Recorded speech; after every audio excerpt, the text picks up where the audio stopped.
Hi and welcome back to another quick guide. Today, I'll teach you how to block a number from calling you on Android. Blocking a number on Android stops unwanted calls and usually prevents texts from that contact as well.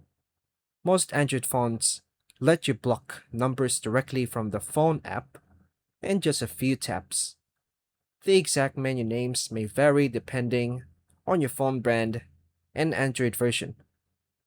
To begin, unlock your Android phone and go to the home screen. Open the phone app on your device. Then tap the Recents or Call History tab. Find the number you want to block and tap the number or contact name or the icon.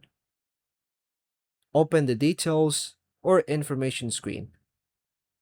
Tap the More option, gear icon, or three-dot menu. Choose Block Number or Block or Report Spam. Read the confirmation message if shown. Tap Block to confirm your choice. Return to the call history screen. Check that the number now shows as blocked if indicated. Repeat the process for other unwanted callers. Manage block numbers later through phone app settings. And that's all for now, folks. Thank you for watching.